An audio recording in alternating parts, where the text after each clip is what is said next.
Just like the street lights lit this town, like a fire in a blaze, gotta burn it down. Can't be afraid to leave this out. We got this far, don't know how. I see danger in your eyes. They know we'll burn down the night. Coming just like the sunrise. You know that we're gonna let it rain. Tonight, we're gonna let it rain. Tonight, we're gonna let it rain. Just like the sunrise, we're gonna let it rain.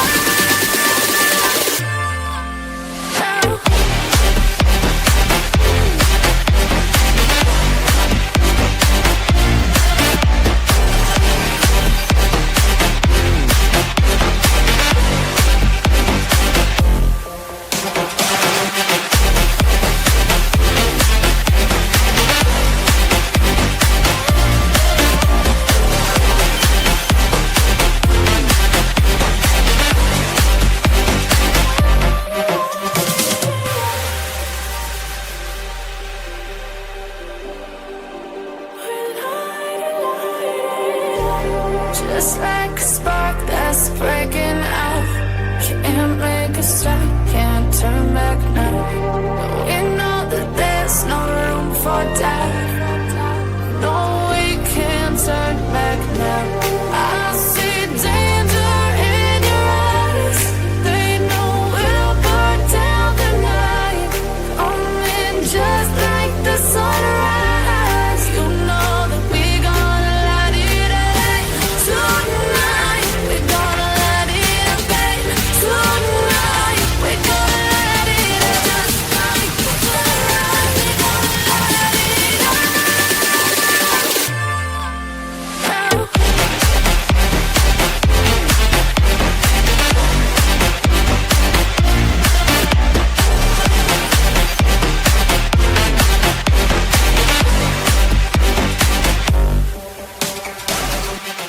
Ember. Oh, Ember. Miss Ember. Oh, great, Ember. Tell me what I'm doing.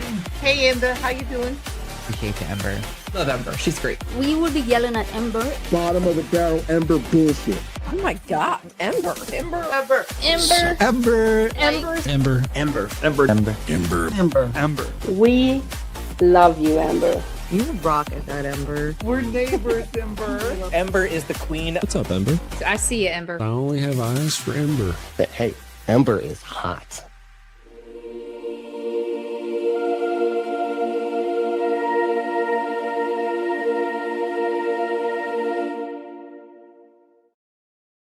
Hello, everyone. Happy Tuesday. If you're watching live, if you're in the future, hello, future people.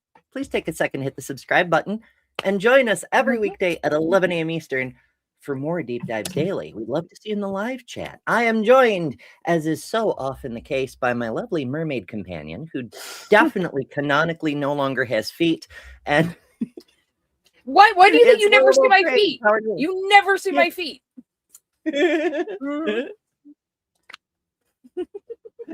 It's true. Our other frequent co-host Kelly drew some pretty pictures of us. Well, I'm pretty sure she used ChatGPT, but they are pretty pictures. And so now Lil is actually a mermaid, and I'm just, this is the picture. It's so good. I randomly, I was getting dressed quickly, and I randomly happened to grab the same shirt.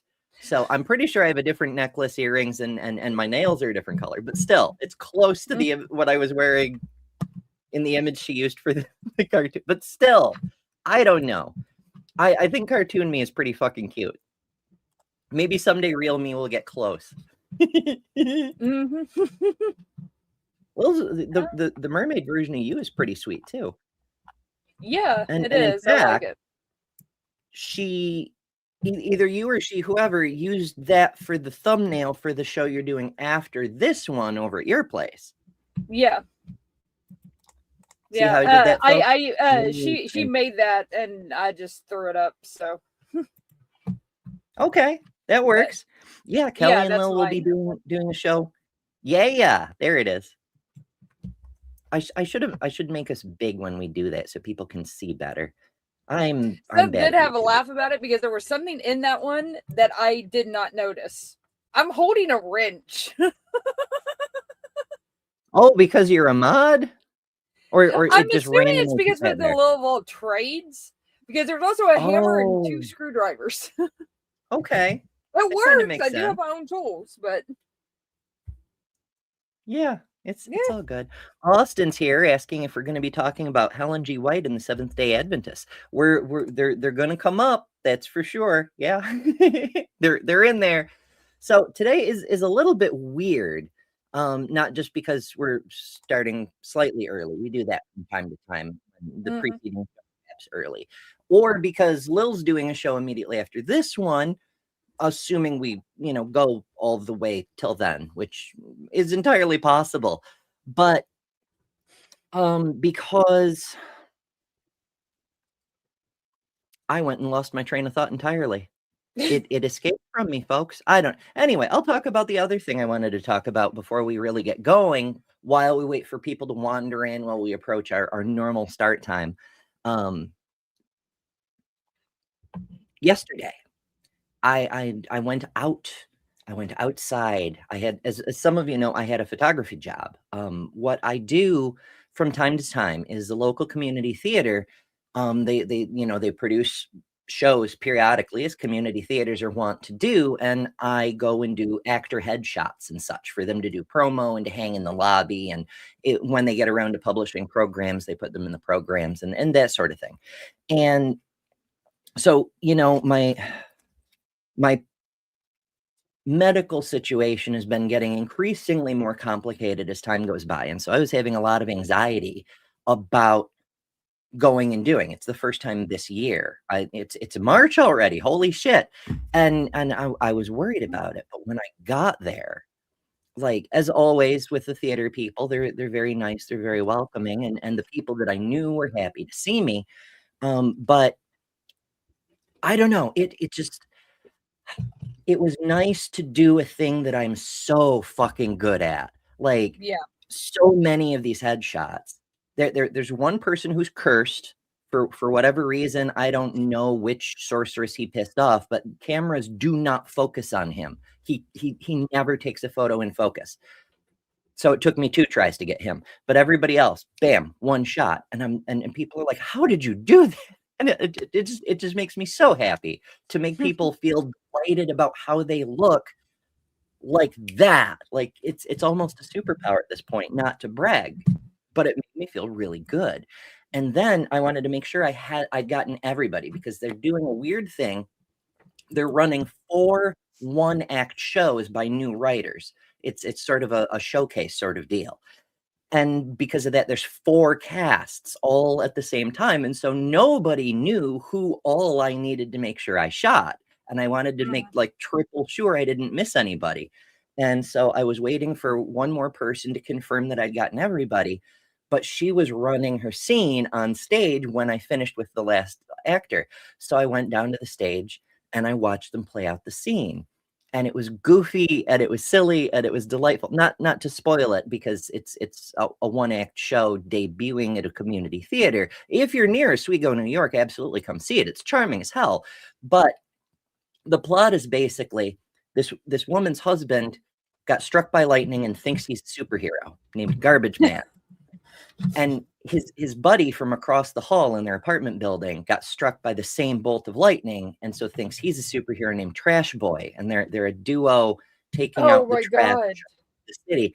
And as the story goes on, it's both of them recovered within like a day or 2 from the lightning bolt strike, but they haven't told the other that they're continuing to play along, because they think the other is still in that altered mental state from the lightning strike. Oh my god, that sounds awesome. It's so funny. Awesome. It was just charming, and it just, I don't know, it ended up in me staying up much too late last night, because I got back, I had to then process the photos and get them sent over so they can print them, because the show opens this weekend, and then do all the other stuff I needed to do yesterday. But it was delightful. It reminded me both why I love what I do when I can do it, and why I've always loved the theater so much. And so it was a really, even though it was like technically a work trip, it was a really nice time. And I just thought I'd share that with y'all. So yay. That sounds awesome. Hell yeah. So how's you doing, Lil? I am hear you've had doing absolutely fantastic. Life's been good over the last few weeks. Yeah, life's been really good. So I'm just doing my thing. And we're premiering a new show with me and Kelly. We're either doing it twice a month, maybe every week, but probably just twice a month. We're going to alternate channels, and we're just going to get on there and talk about whatever. So that will be fun. Me and Seth have a series coming out either later this week or early next week, which is going to be fun. All about Christian nationalism. And let's see, I'm going to be on Helen's tomorrow night if the weather holds up. And what else? Then I've got politicality. So I'm all over the place. Busy. On a related note, later tonight, Bree's new show Spirit Board over on the Hiveside channel. I checked a few hours ago. There wasn't a show link yet, but in theory, Jess and I will be taking calls from the spirit realm this evening. It's so much fun. That should be fun as well. If I do a bonus show, it's probably this week. It's probably going to be something like a news roundup because there's so much shit going on and no time to cover it. If I manage one, it'll probably be tomorrow, because on Thursday, I'm going to be on AJ's show over on Skeptic Haven, Critical Call. We're going to be talking trans science, intersex science, genetics, and how bigots are neurologically impaired. It should be a lot of fun, especially if we get some of those red hat nutballs to call in. And there's Friday Bible study. Bible study before Dr. Ben's trivia. There's a lot going on. So make sure you're subscribed, ring the bells, and follow me to all the other places too. Yeah, I'm also working on more flags. The next flag I want to do in the Space Pride series. Yeah, the next flag I want to do is the queer flag, the gender queer flag, because then I'll have a flag for LGBTQI and then 2 for A, ace and arrow. And so I'll be able to do like an ad for the flags with like I'll be like, ooh, all the letters, ooh. And then there's more beside.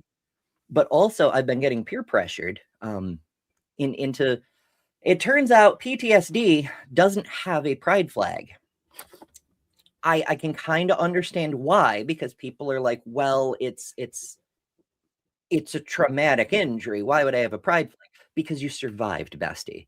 Like, that's why we have the ribbons for awareness, because people need to know the fact you got through something so horrible and survived. You should be proud of that. But that's just me. So more on that later. I'm working on, it turns out there is no flag, so I have to develop it from the ground up. It's going to be controversial, but powerful. So keep an eye out for that. Speaking of keeping an eye out for people, it's a Kelly. Hello. Hello, ladies. How's you doing? Everybody in the internet world? We're still alive for now. I'm fantastic, but everything else around me is burning down. But me personally, I'm good. Yeah, that's the sad thing about it, is that when I'm finally getting my life together. Oh, she even got it. Yep, we were showing off our cartoon selves earlier. Yeah, I gotta do mine now. Then I don't even have mine up. How do you change it on here? Do you have to go? Go to the little box where you are in the corner, and then click the 3 vertical dots and change avatar. Okay, then I have to do it on my other device because I don't have it on there. Yeah. Huh. I was like, let me just do it for everybody in our group. Hey, Hell yeah. engineer. I know. So much stuff.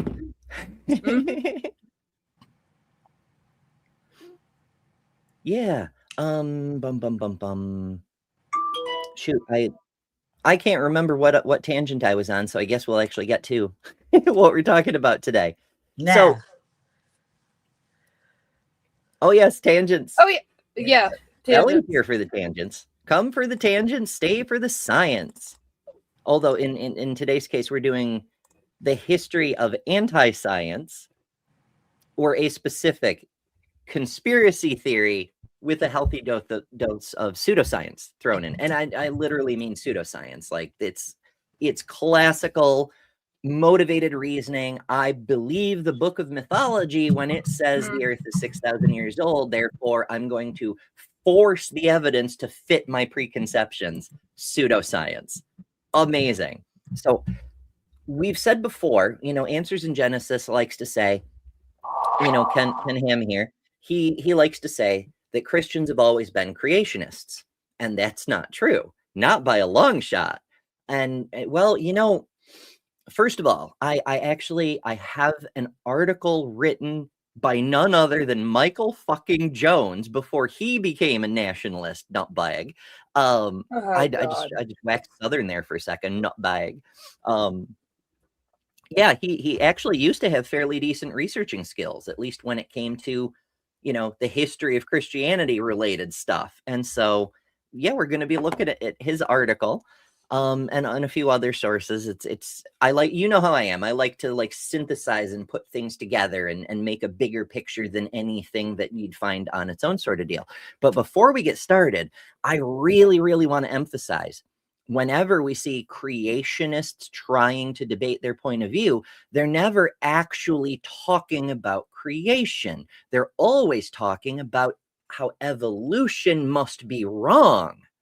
And that's a weird thing, right? Because you could have a creation and still have evolution. There are theistic evolution affirmers, Christians who believe in science. These are not mutually exclusive. They're not even the same claim. That's because Ken and other creationists are doing a bait and switch. They're trying to dispute evolution by arguing over the age of the earth. They're not the same thing. They're not that you can't say they like to say you couldn't have evolved from a more, basal ape-like ancestor, even though we're still apes, but never mind, because there just isn't enough time for evolution. But that's actually the main objection. Evolution. They really don't like evolution. And that's where the modern movement gets started, is as a reaction to evolution for two reasons. The lesser reason is that they want that special feeling of God made humans a particular way and we're different from the other animals. In fact, we're not even really animals. We're the special beings. They want that feeling. But the greater reason is that they don't like the idea that they're the same people as Black people. It really offends them. They're like, Africans are also human? No, we can't have that. The Bible even says slavery is good. Why would God say slavery is good if Black people were human? Mm-hmm. Exactly, Ken. Exactly. So he's doing his best to, defeat Christianity from the inside, I suppose, but it's messy. So I really, really want y'all to keep that front and center, that while there's so much blather about geology and radiometric dating and this and that, it's actually because they hate evolution for very racist reasons. So there's that. All right. Before we get really into this, do you two have thoughts on the origins of modern young Earth creationism?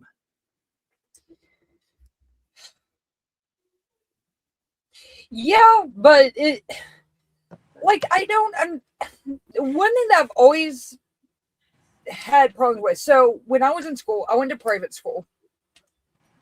Completely skipped over evolution. I had to teach myself evolution, and they gave us an 1.5-hour lecture from that was ripped straight out of Discovery Institute. It was insane. Mm-hmm. the thing is that they will sit there and they will deny evolution and they will deny all this shit, even if they're not like completely radical, but they'll deny all that shit, but they'll still go to the doctor when they're sick.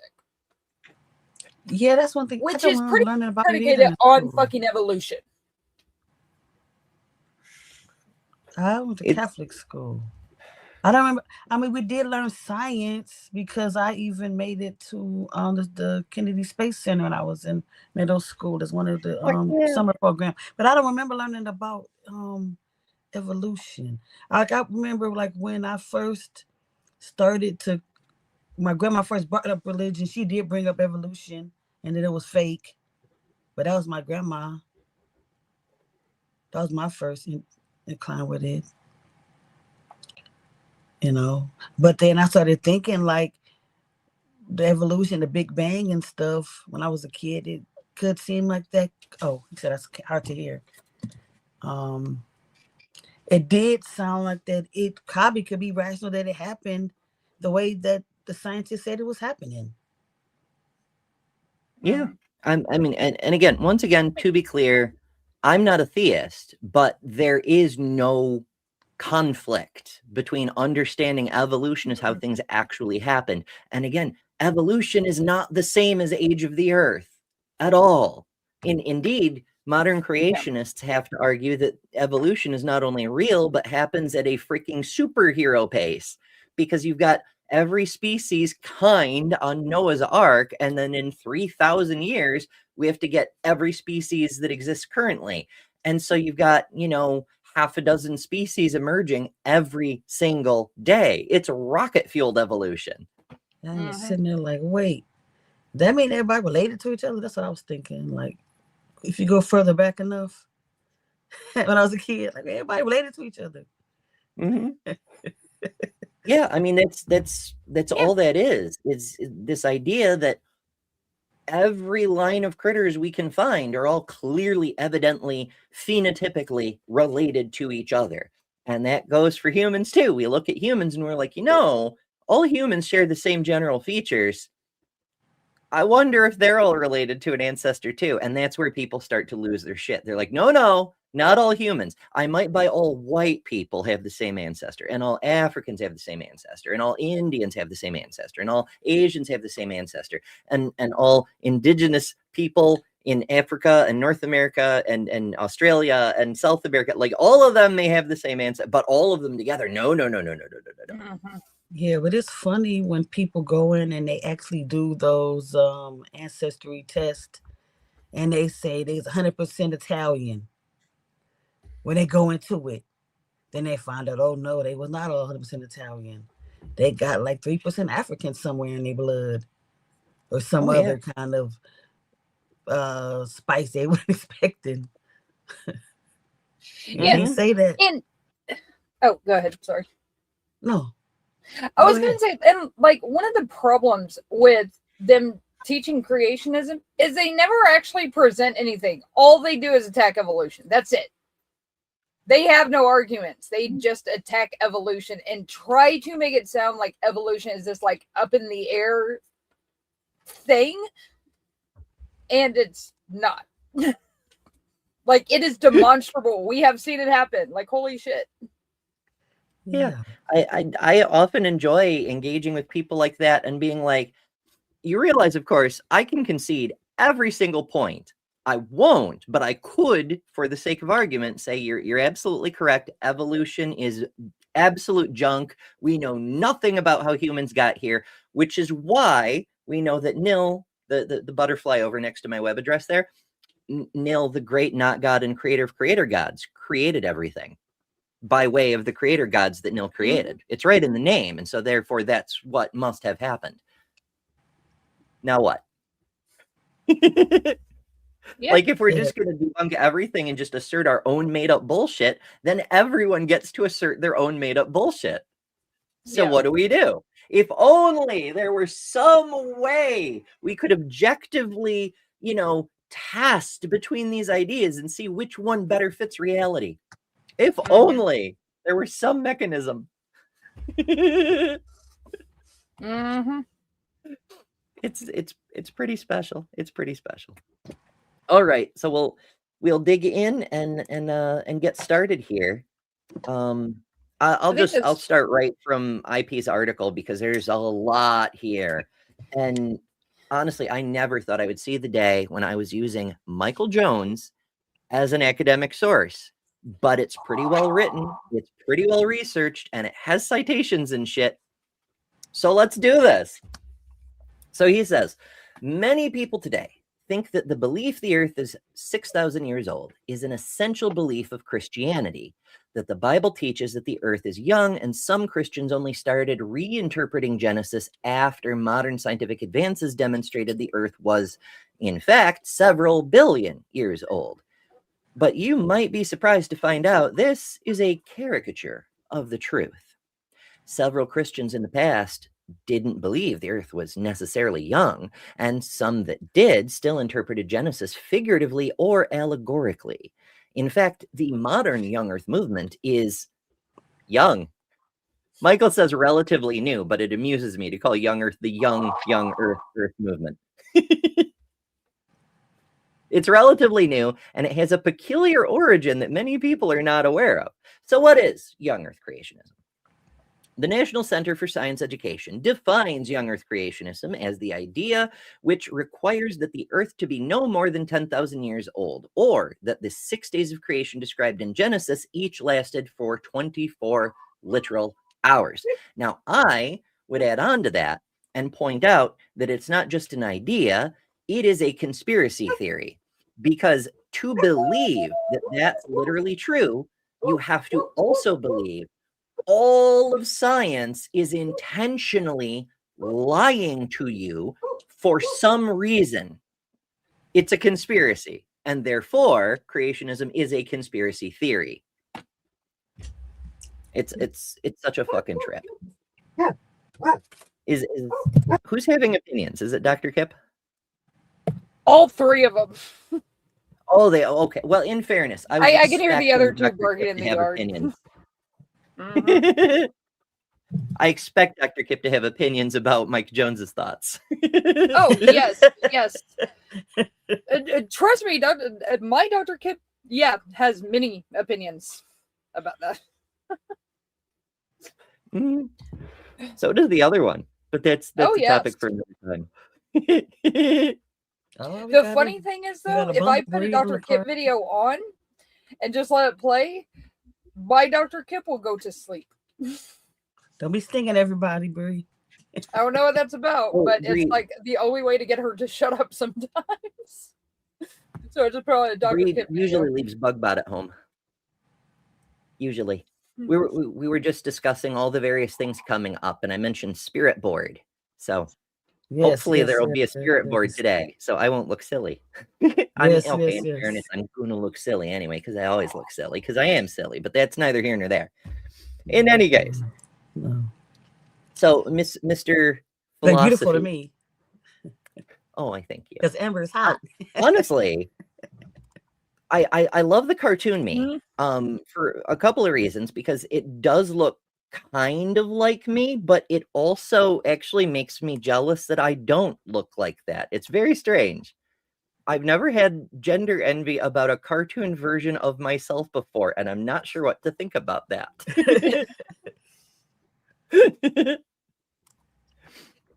Okay, Jones goes on to say, this is what we see with modern creationist organizations. In Genesis states on their website that creation took place in 4004 BCE. Creation Ministries International and the Institute for Creation Research, ICR, also have articles on their websites stating the earth is roughly 6,000 years old. I've encountered some young earth creationists who state that the world is a bit older based on a literal reading of the Greek Septuagint, but most tend to fall into this definition of stating the earth is less than 10,000 years old, and most seem to state that it is roughly 6,000 years old. The common belief among many non-Christians today is that this is how Christians read the Bible, until modern science demonstrated the earth is 4.6 billion years old.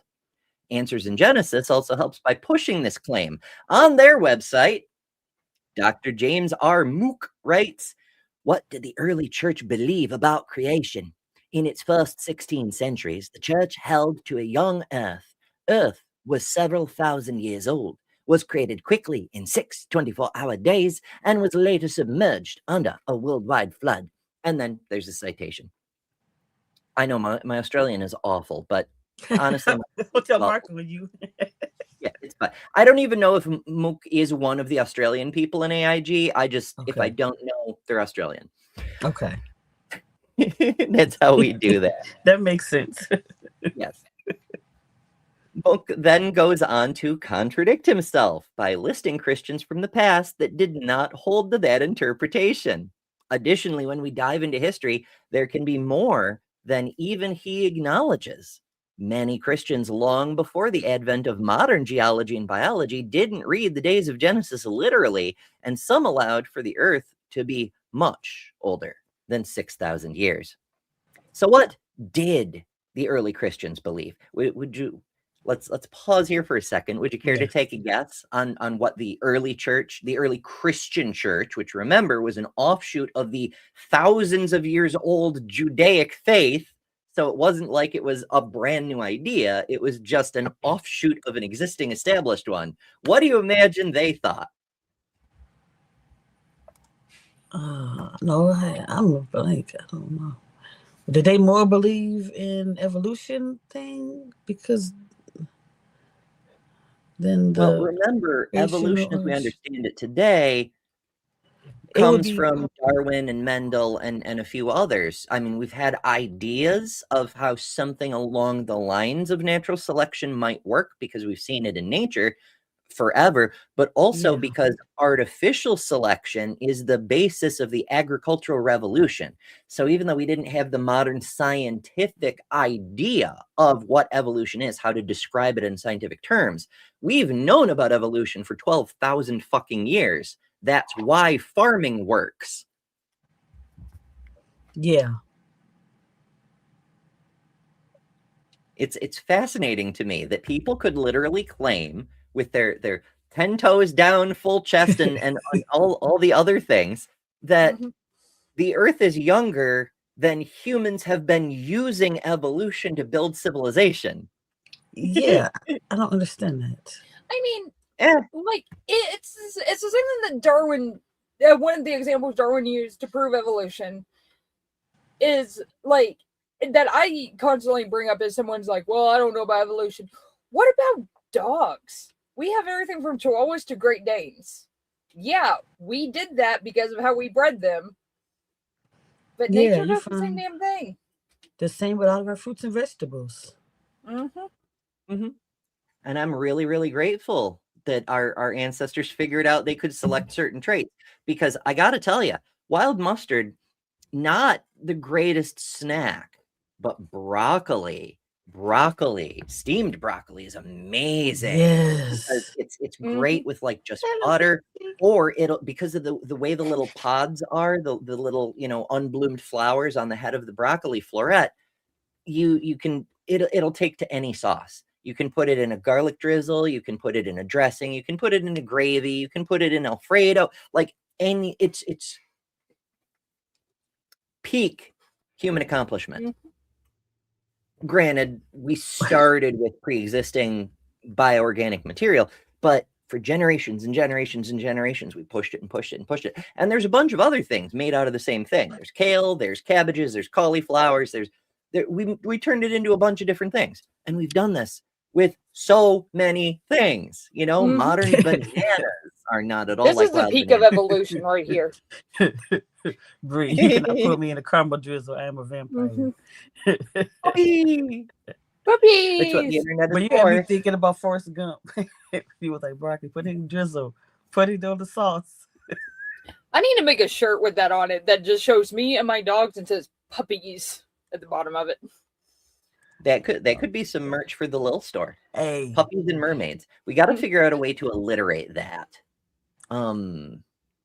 Nothing's coming to me immediately, but maybe something will later. It's all good.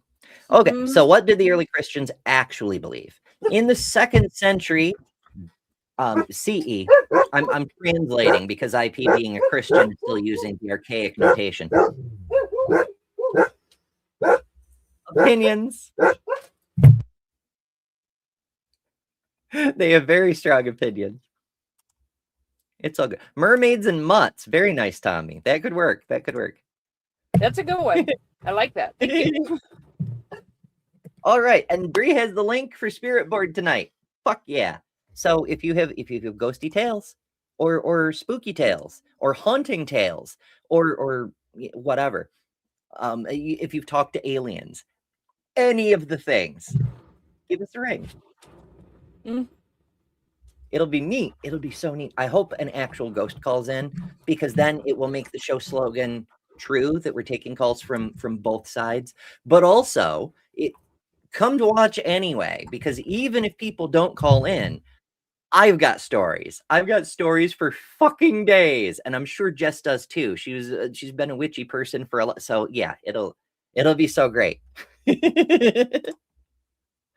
Okay, anyhow. If you dated Mothman. Yes, call if you dated Mothman. Oh my goodness.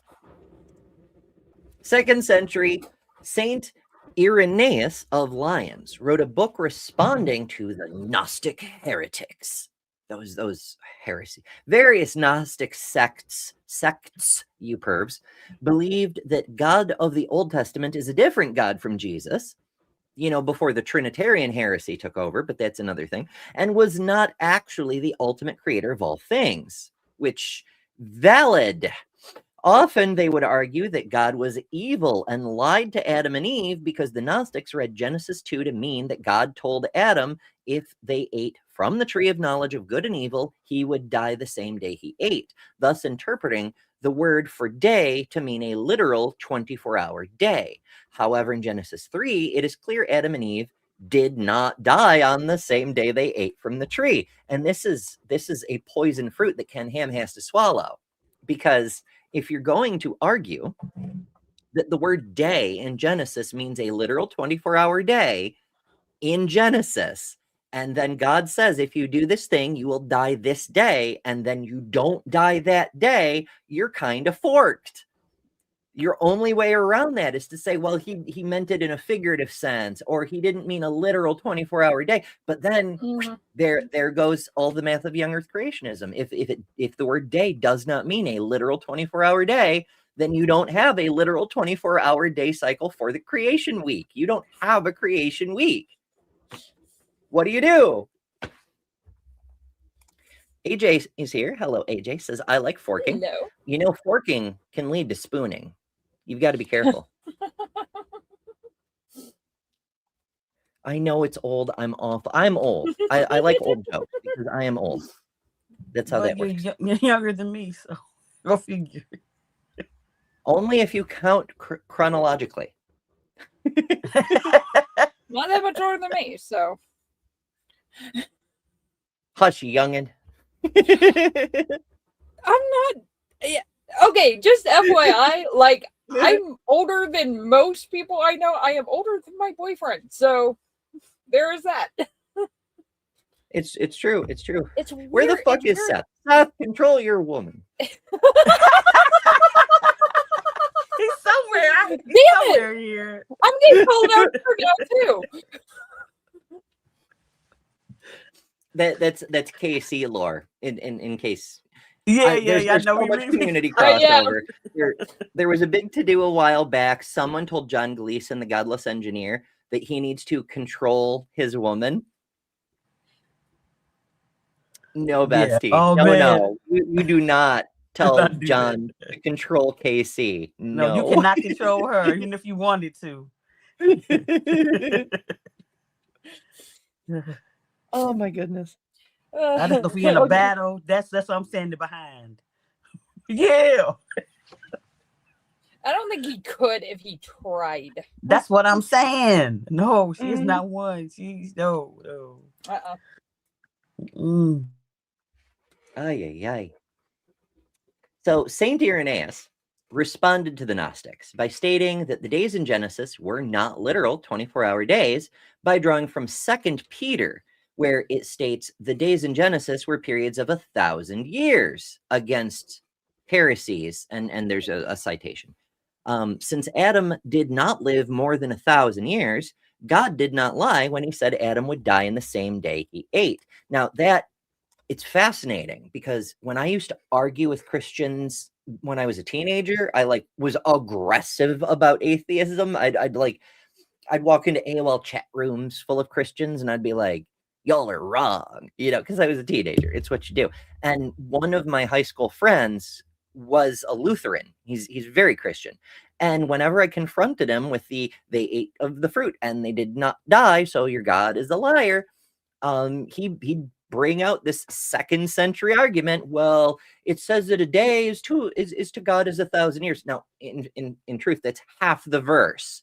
It says to God a day is as 1,000 years, and 1,000 years as a day. So it goes both ways, and we love it when things go both ways. But that's not a topic for this show.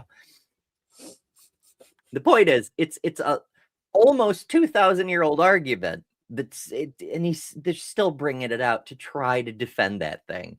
And the passage was written in the first place specifically to deal with the problem of that passage in Genesis.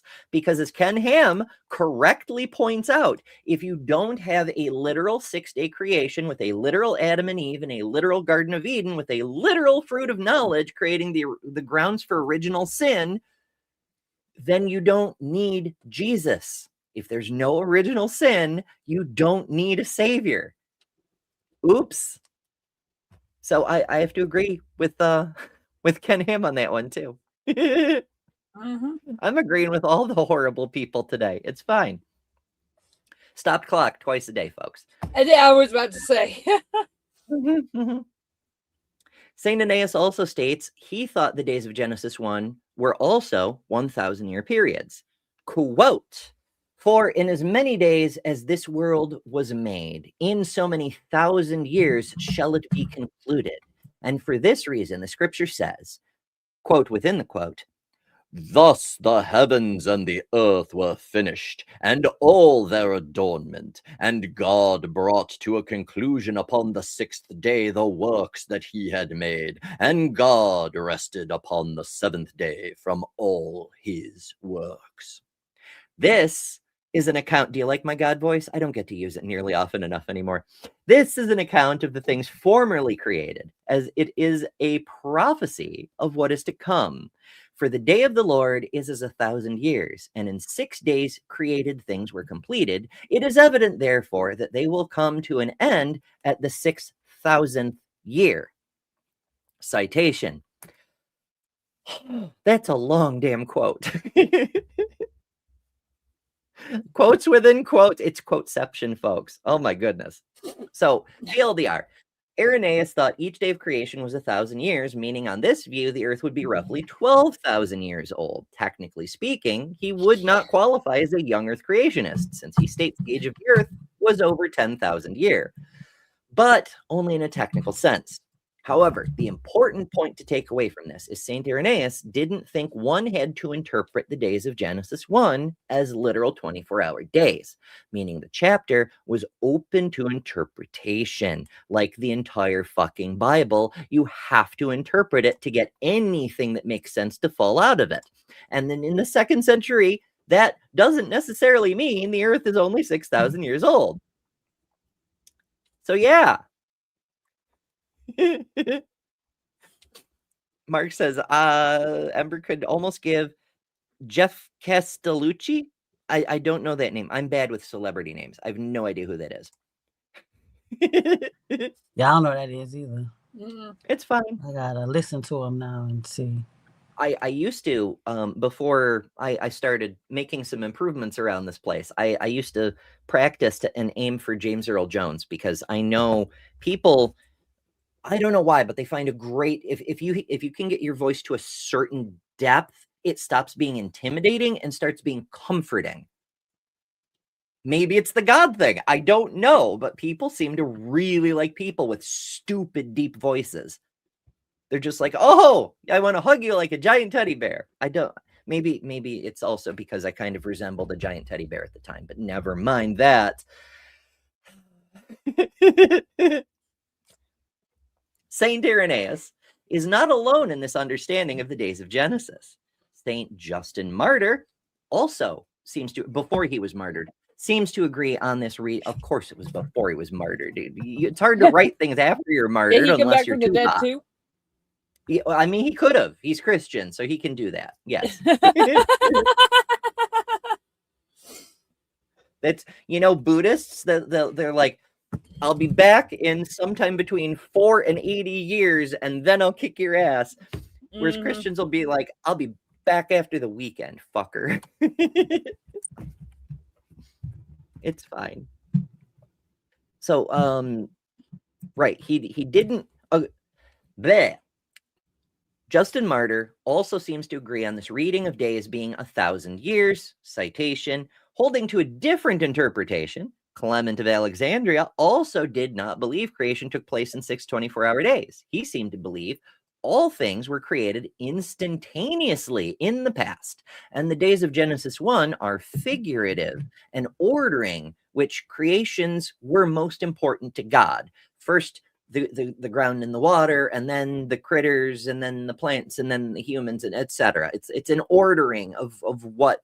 Granted, there's 2 different orders, but never mind that. The point is humans are most important to God, which is why they're made last, which is why you have that central thesis that humans are the pinnacle of all creation, that we need to stop evolution. We need to stop history while humans are still the best, because if we don't end the world, eventually either the octopuses or the orangutans or the cetaceans, somebody's going to be smarter than us, and then we won't be God's most favored creation.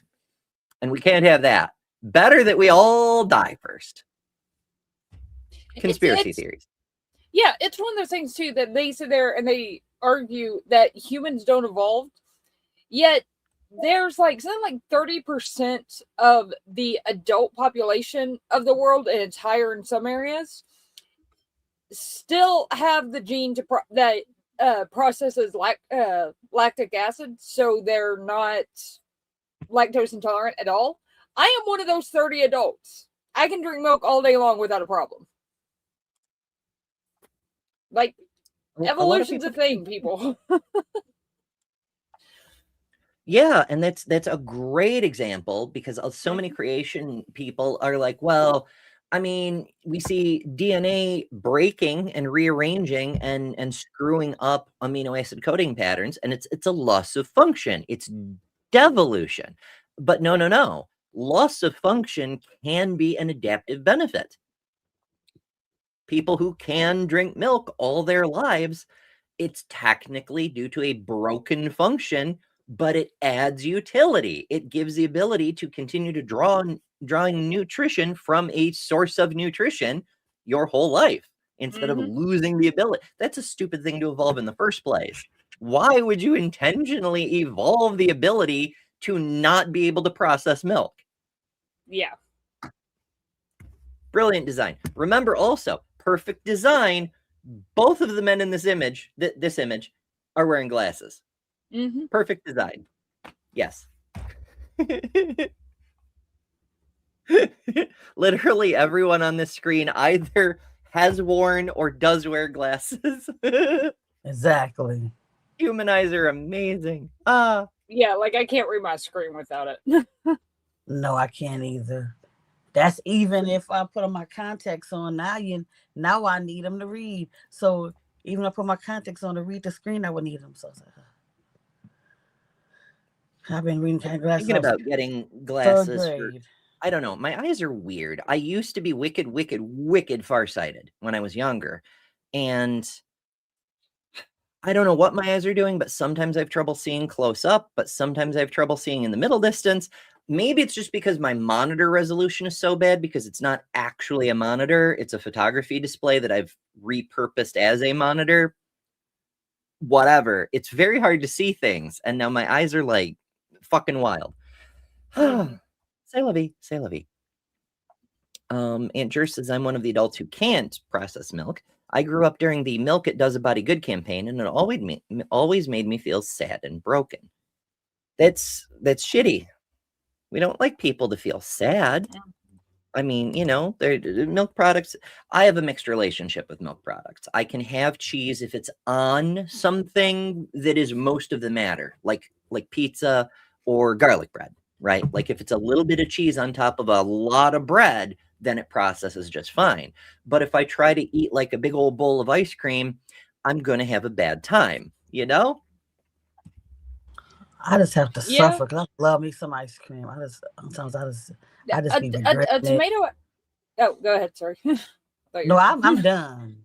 I was going to say a tomato allergy kind of sucks too because there's fucking tomatoes in everything. I have been where like my family made dinner over the last couple of weeks. There's been at least 5 times that I have not been able to eat dinner because they made dinner with something that they did not check to see if it contained tomatoes, and it contained tomatoes. No, and I couldn't I'm eat really it. not supposed to eat tomatoes. It's not an allergic reaction, but it's my autoimmune. And a lot of time with the acid reflux, I ain't supposed to eat a lot of that tomatoes and stuff, but I still eat it. Sometimes I do sit there and regret it, but I just love like spaghetti lasagna and stuff like that. But somebody like you, it's a little, it's worse for you because you actually have, because I have an aunt allergic to a lot of food. And if she ate certain food, it will break her out really bad in the highs and be itching and everything. So she cannot eat that stuff. And like when I go to a restaurant and I say I need to make sure there's no tomatoes in this, I have to clarify, like, I have an allergy. This is not a food preference. Like, I have an allergy. I cannot eat this stuff. I would explode. And I've had this in my food bag multiple times because it had tomatoes on it. Yeah, similar problem. I don't know as mine was an allergy, but I got a severely digestive issue whenever I had tomato, even just the littlest bit of tomato. And so when I would go to a burger place, I'd have to specify no tomato. And it'd inevitably come with the tomato. And they'd be like, but it's not, it's literally a slice of tomato.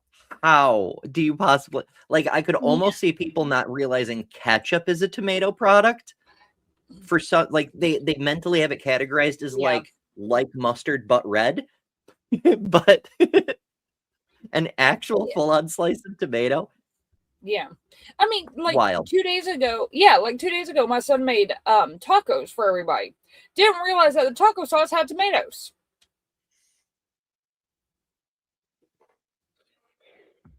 It's wild. Check the ingredient list. I know. Well, as you said, tomatoes are in so many things. Same thing with dairy. And then likewise, there's people with problems dealing with egg proteins, and there's egg in a surprising amount of things. There's a lot of sneaky foods that get thrown into everything. It's fucking nuts. All right. Austin made a bad joke, and as you know, I love bad jokes. So Austin is listing off ancient church leaders in antiquity who did not buy young earth creation. And he says, also, along this list he's making, Philo and Origen, Gersonides and Maimonides, and of course my favorite, Boethius. It's a Boethius. This guy and this guy, and Boethius. Yeah. It's the why not both, but in a different form. Yes. Oh my. All right. In any case, continuing on, because there's a lot of history to cover here. So let's see here. Yeah, Justin Martyr, Clement of Alexandria. Right. So Clement likely got this view from a contemporary of Jesus. Who's fighting a microphone? Oh, sorry. That was me. I don't have a microphone. Nice your microphones. These are my tablet. My mouse kept bumping up against it, so. So Clement likely got his view from a contemporary of Jesus. The Jewish philosopher Philo of Alexandria was also advocated for an instantaneous creation, and that the days, Mike, there's so many typos. It literally says, and that the days faux Genesis 1 were figured. I'm translating as we go from English to English. Philo of Alexandria advocated for instantaneous creation and that the days of Genesis 1 were figurative, the creation of the world 3. It's a citation. Okay. The interpretation of Genesis was also promoted by other early church fathers like Saint Athanasius, that Origen, St. Augustine, and others. Augustine taught that the days of Genesis 1 were not sun-divided days, but God-divided days, which even as little as I think of Augustine is kind of an obvious thing, since there's no sun for the first few days. They can't be sun-divided days. All of the 6 days of Genesis 1 are called one day in Genesis 2:4, where it states, quote, "In the day that the Lord God made the heavens and the earth." Whether you go by Genesis 1 or Genesis 2, the earth is made on a different day from the heavens, so it has to be figurative, even if you try to take Genesis literally. Thus, the 24 days, according to his reading of Genesis 1 and Genesis 2, were not literal 24-hour days. Quote, "It follows, therefore, that he who created all things together simultaneously created these 6 days or 7, or rather the one day 6 or 7 times repeatedly. Why, then, was there any need for 6 distinct days to be set forth in the narrative one after the other? The reason is that those who cannot understand the meaning of the text, 'He created all things together,' cannot arrive at the meaning of Scripture unless the narrative proceeds solely step by step." Citation. In other words, Augustine believed the days of Genesis 1 were not 6 24-hour days, but part of the narrative structure of Genesis. So one didn't have to take Genesis 1 to be explaining how creation literally happened. Now, there is a whole lot more history, but the point of covering any of that is to refute this modern young earth creation idea that the church fathers always believed this. None of them did. They thought it was very stupid, and they had strong theological and biblical reasons for saying so. And this went on through the entire Middle Ages and the Renaissance and into the Enlightenment. It was literally only the odd wingnut who was like, maybe Genesis is literal. And then they'd read the other scholars and they'd be like, all right, okay, that's a dumb idea. I see that now. So to get to this level of dumb took deliberate effort. And so we're going to get into what the fuck happened to make that possible after this short upgraded break of what happens when you, like our unfortunately misguided guide, falls to Christian nationalism. I have a problem with this stuff being normalized across the spectrum. And specifically, why push this on kids? Why introduce this to kids? It's better because it's better. How, though? Yeah, because it's better. Can you make an argument for it? Sure, because it's better. In what ways? The ways in which it's better. I am a depraved wretch. I am a great sinner. I'm a worm, completely undeserving of any love or any grace. I'm nothing. You're incapable of being a good person. You're an evil person. You're a terrible person. At the core fabric of who you are. That's why we need laws. We need laws because we're bad people. All of us are bad people. You can't spell Pride Month without demon. PRIDEMONTH. If we don't know who the women are, because there are just people, then we won't be able to pull the women up to equality with men. We have to try to limit the harm. And that means reducing or keeping down the number of people who transition. And that's for 2 reasons. One of them is that every one of those people is a person who's been damaged. But the second one is every one of those people is basically, a huge problem to a sane world. Transgenderism must be eradicated. Carl, that kills people. The LGBT, transgender, grooming our children's minds is a national security threat. We need to hold people for treason, start having some public hearings, and start executing people. I will use whatever gives me victory I don't care about the truth, and I don't care about the law. I care about one thing, the control. But then they rigged the election, and now we won, so I'm going to be your president. Then what happened is they rigged the election, and I became president, so that was a good thing. I agreed with many, many things you said during, in fact, probably more than most other candidates when you were running for president, but I still would not have voted for you because you're an Indian. I just want to say I feel good about the Republican Party. I feel good about where we're going as a nation. We're killing all the right people and we're cutting your taxes. It was actually a tremendous blessing to these children for them to be killed and go to heaven and be with God. If they die, they die. How about we all come together and say, let's stop attacking pedophiles? Stop letting people pressure you into thinking. I want to be ignorant, honestly.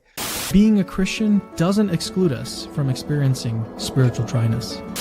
We're bad people. All of us are bad people. You like the new additions? I also changed the order of I removed a couple of things that weren't really fitting quite well or were extra redundant. I moved a few things around, but there are a couple of new parts in there too. I like it, but it is infuriating. Yes. All I know is that every time two ones that always gets me. The lady talking to the Indian guy. I want to slap her because you see how her face gets like a smug look on her. And then the guy, he's sus, check him out. The one who's talking about the transgender, the black men that passed away, whatever he is, I would check his search engine because he's suspect to me. Yeah, Mark Burns. Yeah, he's that's his literally name. the only person who supported him with Trump. But he needs to be checked out because usually people who talk and be acting like that, they the ones that be having them skeletons.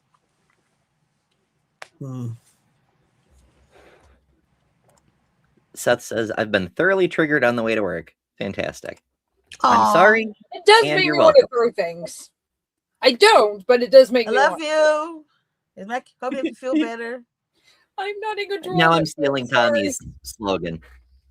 It's on Wednesdays, the Humanity Live is live, usually at 8 p.m. Eastern, and they present things. Tommy, along with his good friend Bisquick Boy.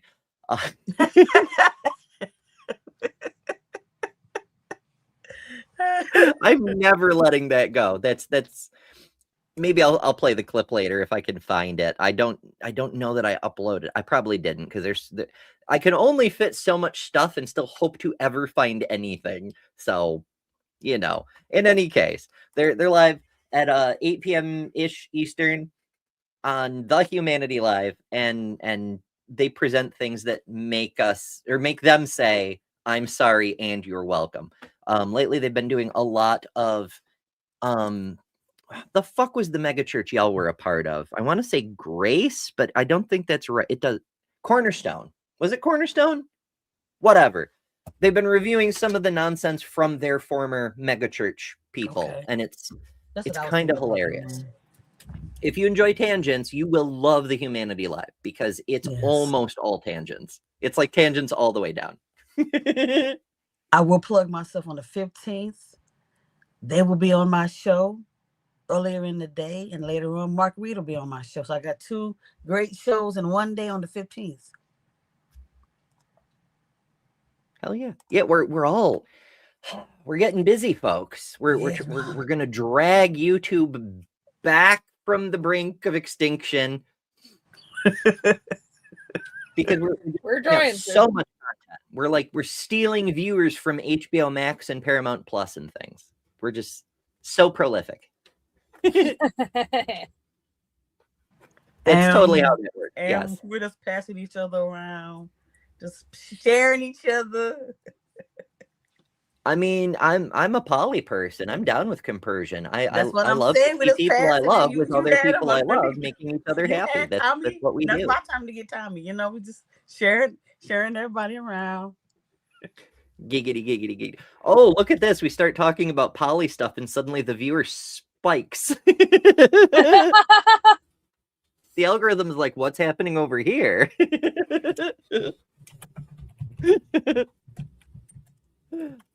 Well, if you're new here, hello. Thank you for joining us. We're talking the fun history of young Earth creation today. Please take a second to subscribe if you're new, because we're here every day, every weekday at 11 a.m. Eastern. Tomorrow we're doing the history of flat Earth because I'm a fucking masochist, apparently. Goodness.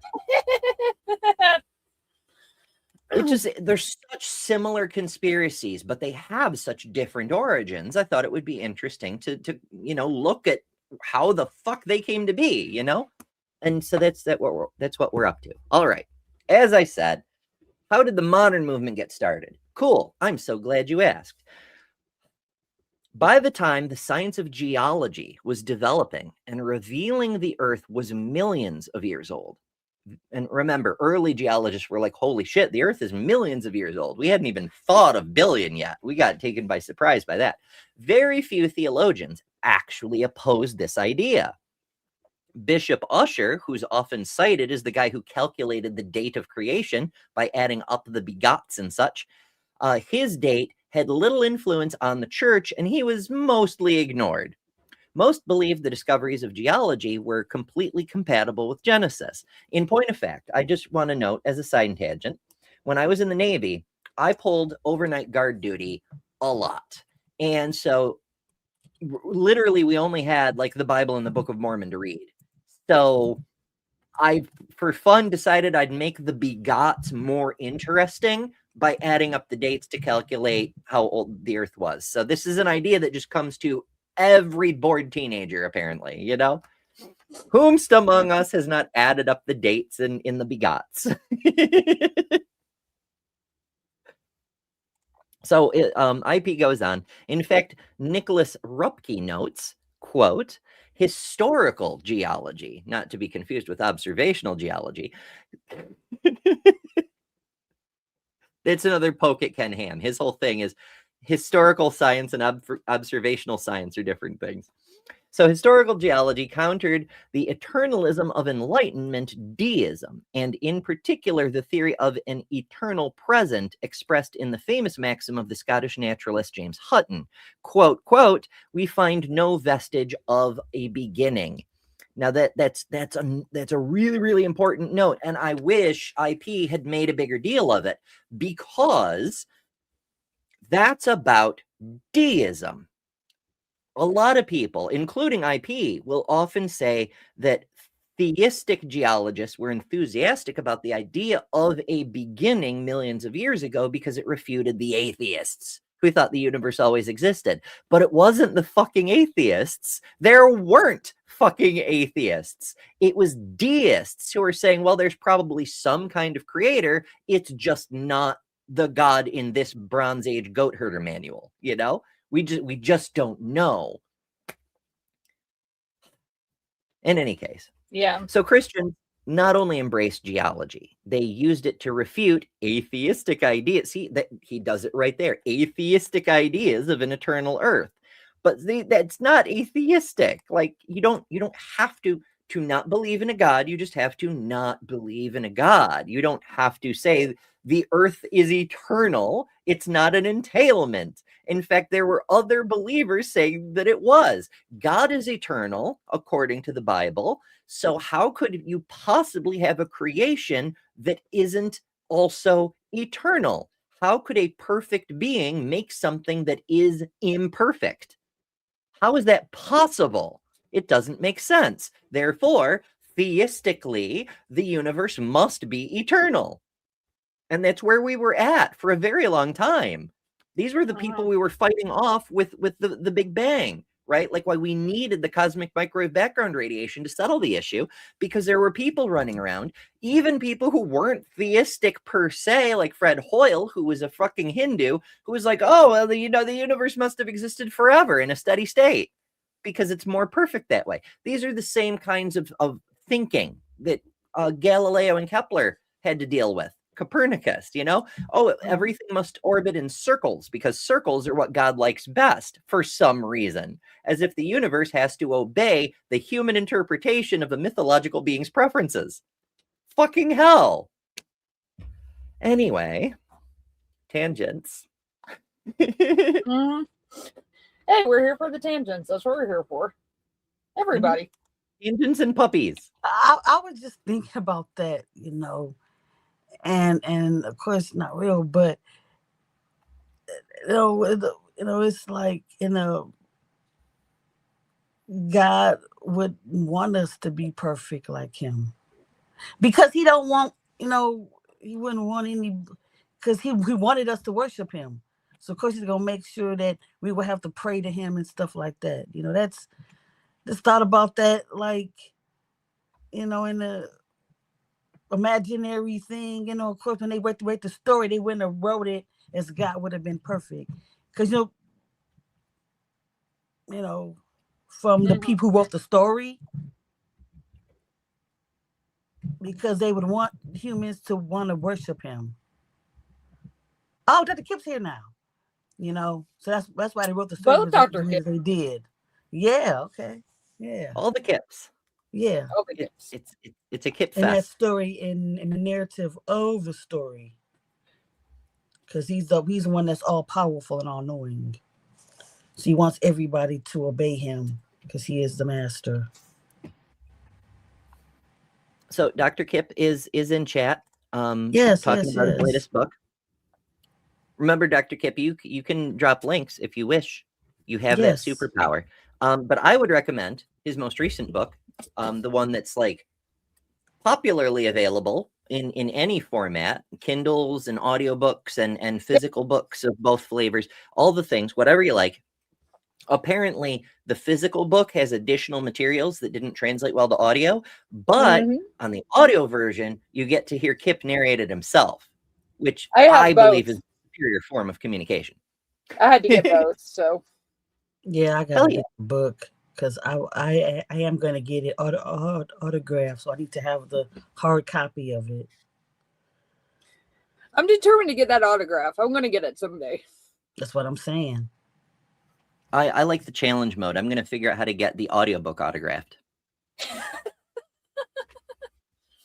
I used to do challenges like that all the time. Tangents upon tangents, I know. But like when I used to play Magic the Gathering, also in high school, I took it as a personal challenge to figure out how to get a 4 of clubs from a poker deck into play in a Magic game. And I fucking pulled it off in a tournament.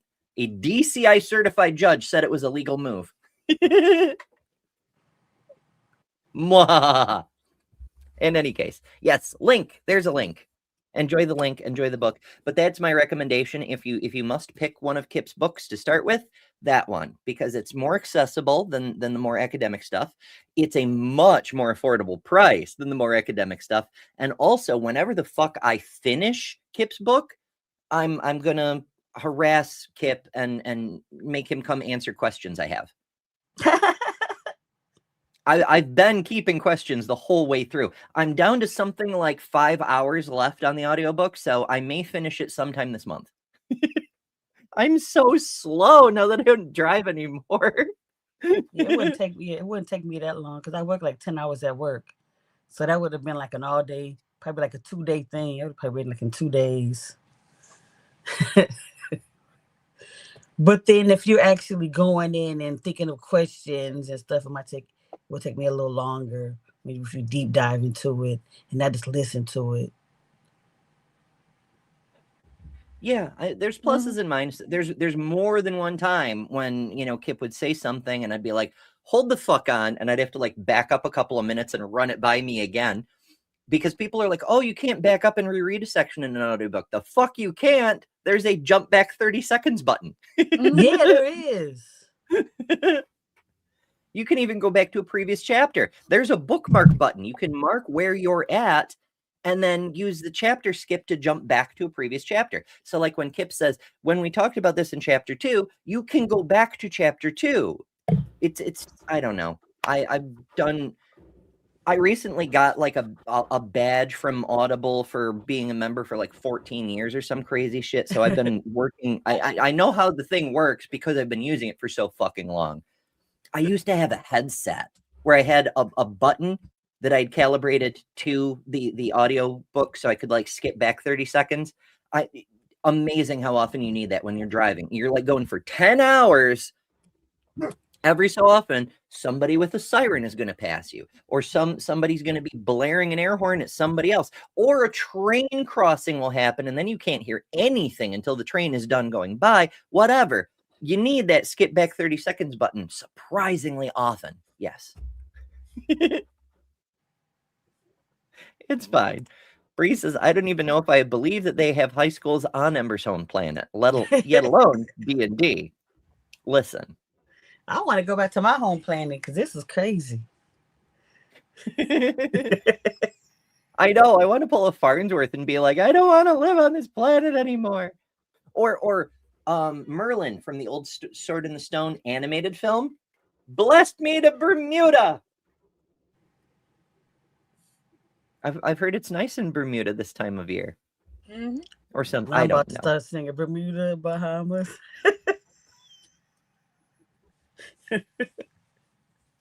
I'm sorry, I think about songs all day. Yeah. Yeah, for sure. All right, so where the hell were we? Rupke goes on to note the ironic point that some of the arguments used by Charles Lyell to promote his steady state model of the Earth, Charles Lyell being a Christian geologist who believed in a steady state Earth, were picked up and used by young Earth creationists to attack modern geology, which I always find that so fascinating, because Lyell was the guy who said that if a flood happened, it must have been so gentle because it left not a trace. So they're quoting Lyell to support their young Earth pseudoscience, the same guy who said, point blank, the flood could not have happened. But okay. 1785. Point in our timeline. I should have made a timeline graphic, but, you know, I can only do so much. By 1785, Reverend James Douglas promoted that the Earth was created in 6 expanses of time instead of 6 days. In 1865, I assume IP meant to write Reverend. Richard Maine wrote, some school books still teach to the ignorant that the Earth is 6,000 years old.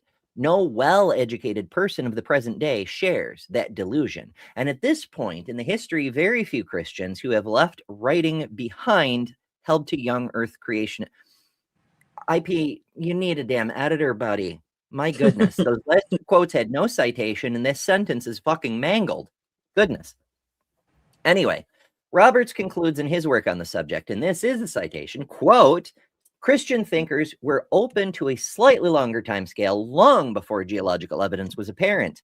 Despite the date of 4004 BC being in many English Bibles, a strict 6-day creation was never the dominant view and was the official position of no church in Europe or America until the 20th century.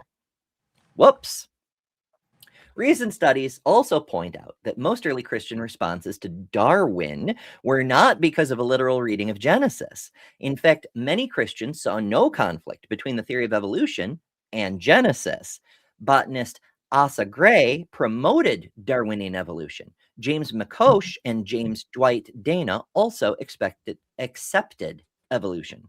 Paleontologist Richard Owen and zoologist St. George Jackson Mivart promoted their own form of theistic evolution. Theologian B.B. Warfield described himself as a pure Darwinist as well as a Christian fundamentalist. Theistic evolutionist William Lewis Poteet, John Lewis Kessler, and Lulu Pace worked to promote evolution in the American South and were successful prior to the 1920s. So, what happened? What happened? There's more quotes, more citations, but you get the idea. Christians of the early 20th century did not like creationism either. So what the fuck happened?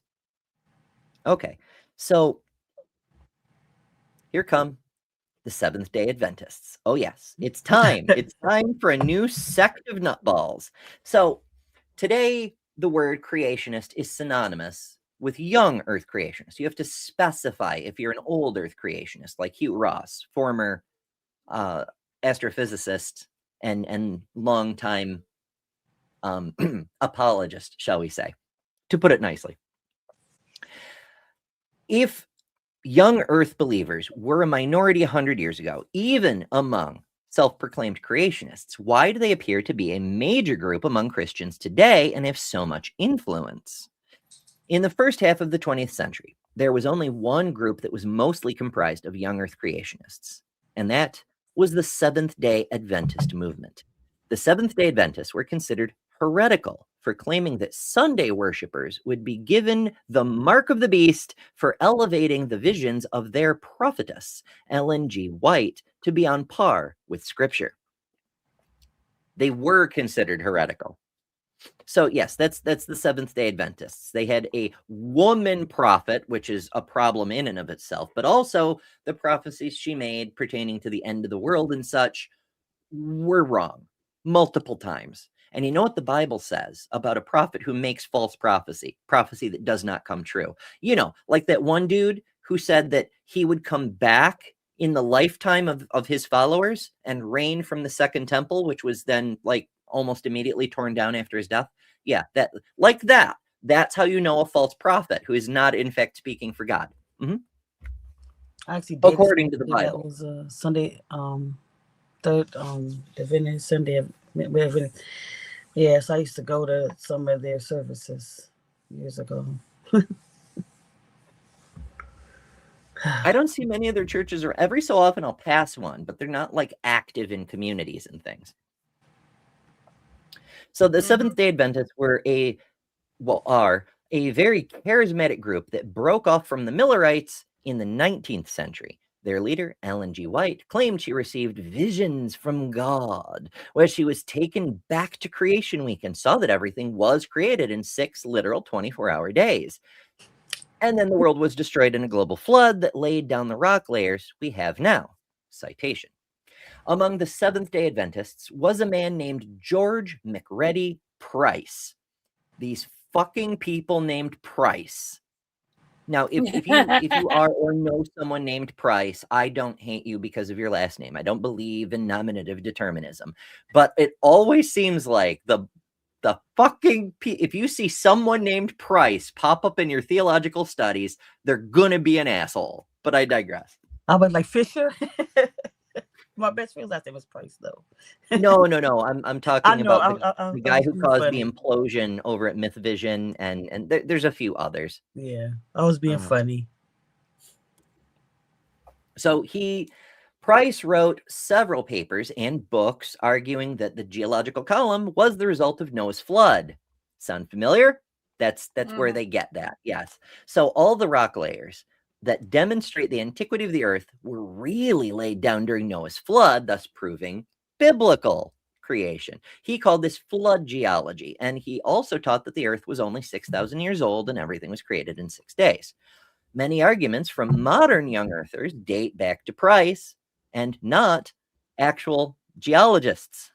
Shock and surprise. I'm sure you're all stunned. For instance, Price appears to be the first person to incorrectly claim that the geological column was based on circular reasoning, where the rock layers were dated by the fossils and the fossils were dated by the rocks. You may have heard that one from a very famous criminal grifter. It's one of his favorites. Goes back to Price. That's where that came from. He also, like modern creationists, appealed to 2 Peter, where it talks about scoffers coming in the last day as being a reference to evolutionists. He utilized Exodus 20:11 to argue the creation week had to be a normal 7-day week. He also is the basis for other common creationist arguments, famously touted by Ken Ham and others. Others doing a lot of heavy lifting there. Price said geologists and paleontologists looked at their facts through the colored spectacles of Darwin and Lyell, and creationists also look at the world through their lens of Scripture. Therefore, any data used to support evolution can also be used to support creation. Citation. Now, once again, super fucking important note. He's not actually arguing against the age of the earth. He's arguing about whether evolution is true, because that's the thing he takes issue with. It's not about Scripture. It's not about geology.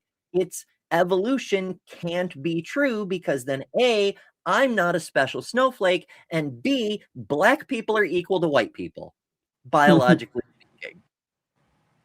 That's the entire basis. And he doesn't ever come right out and say it, but he exposes himself. They all do in so many ways, because they rant and rave about the age of the earth and the geological layers, but all they ever actually focus on is, so evolution can't be true.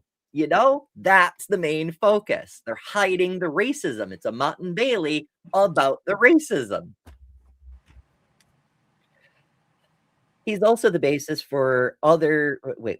I think I said that already. I did say that already. I'm getting ahead of myself or behind myself.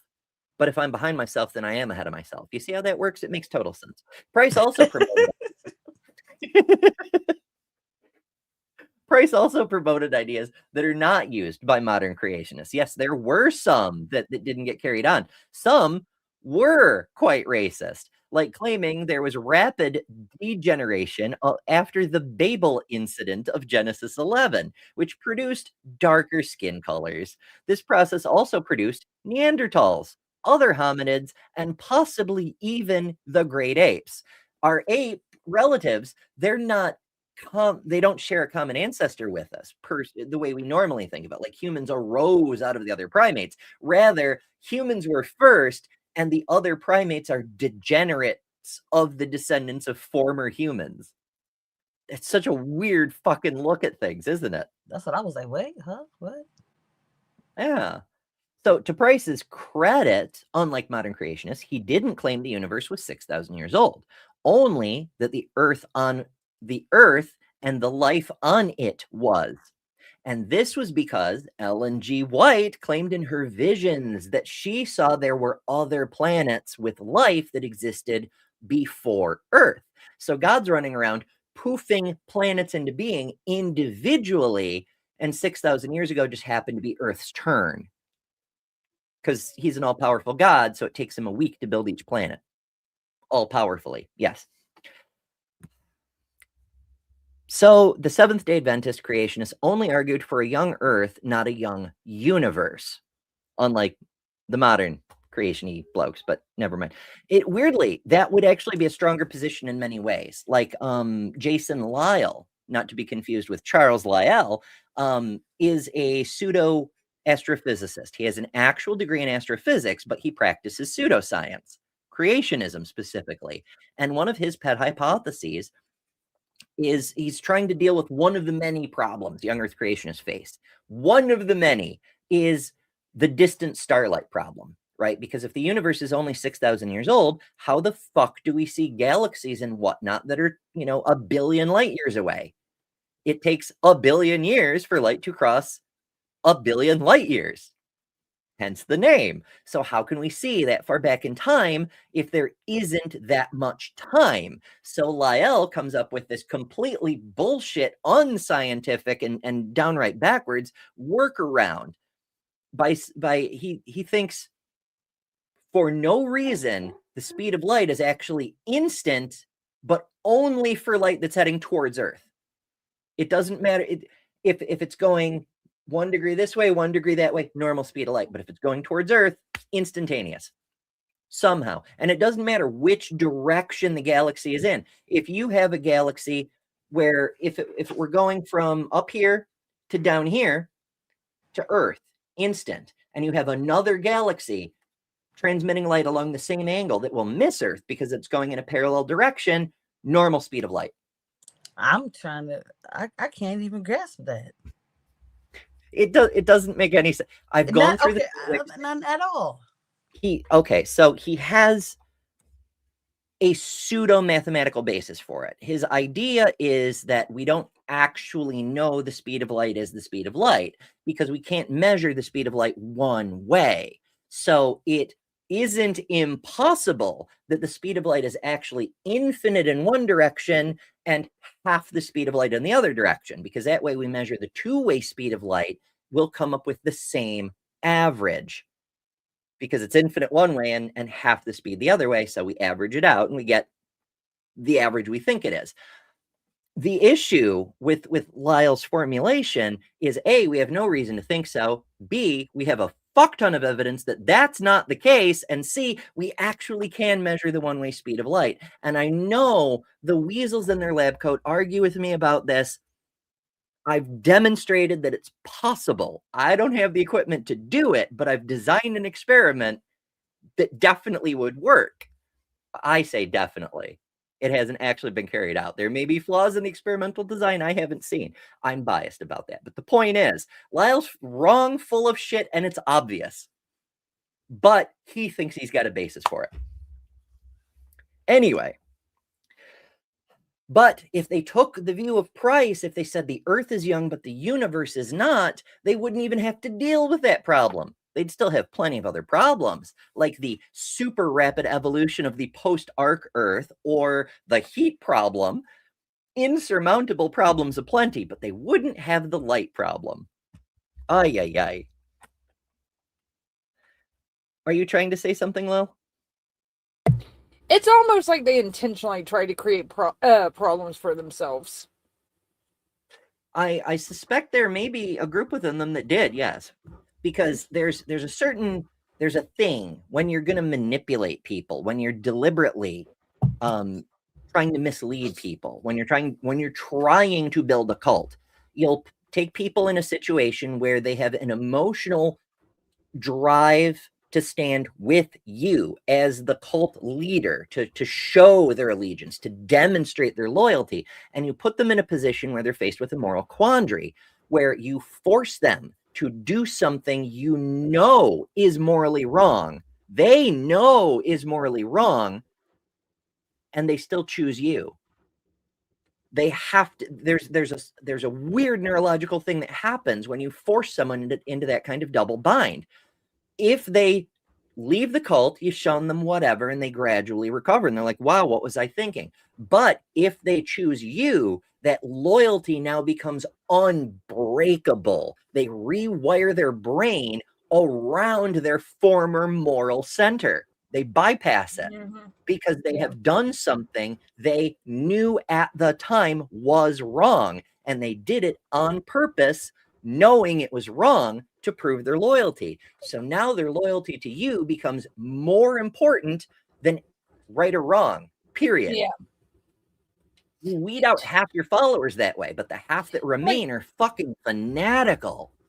Yeah, like, I mean, even, like, so my school, because my school did the whole young earth creationism, but they took the whole, as opposed to the universe and all, they took the, we don't know how the universe is, which, like, okay, at that age, I'm just like, whatever. But yeah, this kind of crap just infuriates me. Like, ugh. Teach kids the science, please, please, please, please. Just teach them damn science. Because here's one thing that people don't realize. If you don't teach them the science, they are not going to be able to keep up with the rest of the world. Because you have to teach them what the rest of the world is learning. No, they know that. That's a perk, not a bug. A feature, not a bug. That's how. Yeah, no, I get that. It's just like it's. Ugh. But if you think about it, they don't want you to know anything because you're supposed to be home making babies. Like in my when I was teaching, and I was teaching history, but it was surprising to me at that age about like at their ages, because we're talking like freshmen and sophomores in college, that some of the history that they didn't know. Now, granted, it was completely whitewashed in my Christian school. It was completely whitewashed in my public school, but there was still some awareness of it. I was amazed at how many people knew absolutely nothing about the topic. Nothing. Except, oh, it was a bad thing. There's more to it than that. Yeah, it's intentional. That's one of the reasons that while I say on an individual level, if you want to believe one mythology or another, that's your business. But religions are harmful. And here's the thing, you can believe in something. I don't think there's a good reason to, but you can believe in a mythology of your choice without being a member of a religion. Religions are inherently harmful. Maybe you turned out fine. Maybe you're still a good person. But religions make it possible for this kind of cult bullshit to happen. If we just did the science and left the mythology to mythology studies classes or whatever, it would be much, much harder, not impossible, but much harder for the kind of fundamentalist fanaticism that leads to violent extremism. Mm-hmm. It leaves a door open for that. Yeah. Religions are harmful. I'm starting to think Seth just likes the sound of my voice. Maybe. I'm gonna have to watch you, Ember. I don't know that a God voice had me feeling some kind of way. I just know that. Oh my.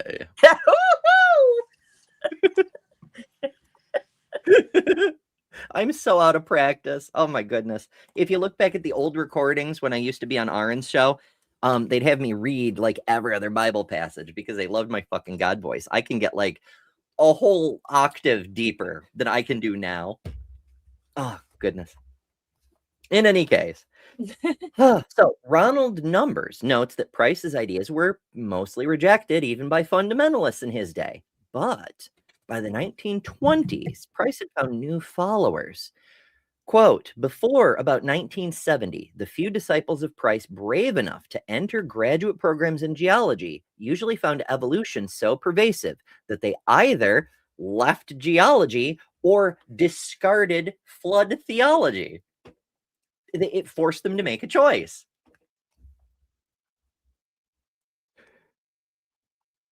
So in 1954,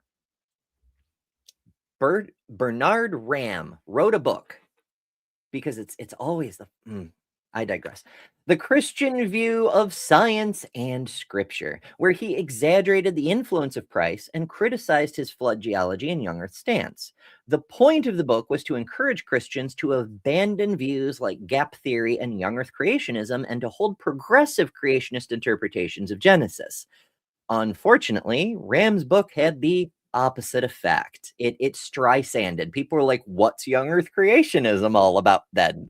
And so it sparked a young theologian named John Whitcomb Jr. to write his doctoral dissertation as a response and defense of Price's young earth views.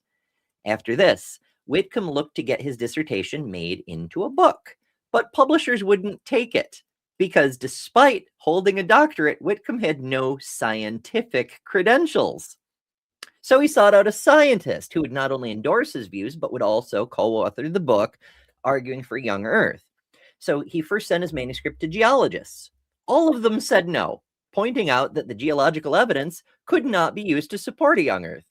So eventually, Whitcomb contacted Henry Morris, who was not a geologist, but did have a PhD in hydraulic engineering. And it's always the fucking engineers, isn't it? It looks like a maple leaf. It must be a maple leaf. My goodness. Morris agreed to co-author the book, but both Whitcomb and Morris were embarrassed to admit they were recycling many of Price's old arguments because the scientific community had already considered Price's arguments and had rejected them for decades. So they worked to distance themselves from Price while utilizing his arguments. Much like certain creationists do today. They will use the argument but distance themselves from the other entailments, like the racism that was baked into Price's thing. But that's neither here nor there, because we have a super chat. Miss Lilibel Trades says, "Do the God voice, oh great Empress." Oh, that totally made my day. Hey, if people are going to send me super chats to do that, I will. I'll set up a Cameo account, whatever. I will, as much as people want. It's fine. That would be awesome. Did you know Dinks the Puppet has a Cameo account? I found that out. Oh my God, no! Doing the Humanity Live, they covered the fucking puppet, and I was just randomly digging up background information on the puppet as the show was going on. I figured out that the puppeteer lives in Indiana and like a whole bunch of other stuff, but I also found there's a Cameo account. You can for like $10 or something. You can have Dinks the I won't send the fucking puppet $10. Motherfucker, no. I don't have $10 to send, but even if I did, I wouldn't, because that would be wrong. But anyway, for $10, you can have the puppet send you a birthday message, you know, like, hey, Lil, so glad you got Jesus. Yeah, or whatever. I think I'll pass. Yeah. It just amuses me greatly. Like, this evil puppet is making so much goddamn money. We're so in the wrong line of work. No. Yes, However, we are, but we're not dishonest. there are days That was I'm like, it so was so weird. So yesterday, looking through the Facebook, they was talking about 80s stuff, and somebody posted something about Fraggle Rock. That's one of my great shows I watched when I was a kid. And then why did Forrest mention it on the show? I don't know how the hell, but I like somebody had Fraggle Rock was on my mind. I don't know why, but that was funny. I was like, damn. Now you're muted. You're muted. Yeah, you're muted. I hate when that happens. My dogs are having opinions. Hey, dogs are opinionated. Yeah, it's true. Hey, they've been listening to Dr. Kip. Sugar probably mad at me. Dr. Kip needs to issue them a PH dog too. It's true. It's true. Yeah, I was just saying that Forrest loves Fraggle Rock, and he will talk about it at great length, given even the slightest hint of an opportunity. Damn, how the hell did I just watched it on my Facebook a couple hours earlier, and then he talks about it on the show. That was like ironic. I think not. But yeah, I used to love Fraggle Rock as a kid, though.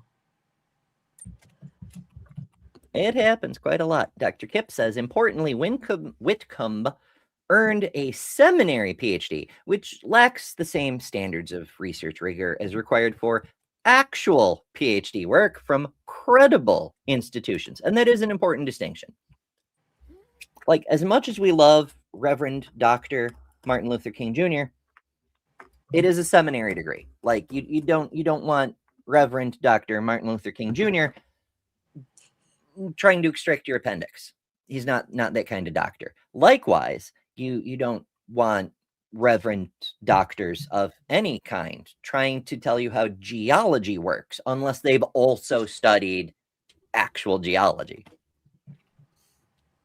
Hopefully. But say Levy. So at the time, they could not find a geologist with a PhD to review and endorse the book, but nonetheless, they went forward, and in 1961, The Genesis Flood was published. Now, the reason I mentioned Dr. Martin Luther King Jr., this is how smooth I am with my transitions, you see.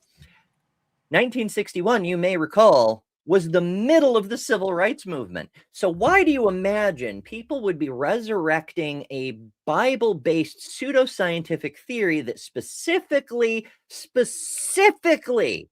dunks on, drives away evolution and paints the picture that Black people are degenerates from white ancestors? Why in 1961 would people possibly feel motivated to resurrect this long debunked pseudoscientific idea with heavily racist overtones based on the Bible? I can't imagine. It must be a coincidence. Must be. So the Genesis flood. I need to dip out of here because I need to go eat and get ready for the next show. But yeah, we're going. We're both of us because we're in a show together after this. Be there or be square. I've got to set everything up. Yeehaw. All right. So yeah, there'll be a long Bye, YouTube world. For like 30 minutes. Guys. See you soon. Bye. Toodle. And for those of you who are joining us later, this show will take you over to their show, which comes on next. So do stick around, and you'll automatically get to go play with them some more in a little bit. But we do have a bit more time together, so I will try to finish this up. No promises. The Genesis Flood was published. Experts familiar with Price were quick to catch that the book was simply rehashing many of Price's arguments. Whitcomb and Morris, instead of being dragged into a scientific debate, which they avoided like the plague, stated, quote, "The real issue is not the correctness of the interpretation of the various details of the geological data, but simply what God has revealed in his word concerning these matters." And we hear that echoed from Ken Ham today still. Like, it doesn't matter what the data actually says. It's about whether you trust God's word. If God is right, the science can do whatever it wants to do. If God is right, the science is wrong. Period. But of course, it itself is a false dichotomy, because what if it's not God? What if it's Allah? What if it's Krishna? What if, all the how do we know which one is correct unless we're comparing it to reality? It's taking the one falsification criteria for a mythological belief and saying, no, that means reality is wrong, not my hypothesis. Fucking hell. So despite the scientific community rejecting their thesis, there wasn't a strong effort to pass this message on to the populace that it lacked the scientific knowledge, or that they lacked the scientific knowledge to assess it. In the first decade, the book sold around 10,000 copies. Because young Earth creationists, famously, not big on the reading thing. But in the years since, it sold upwards of 200,000 copies.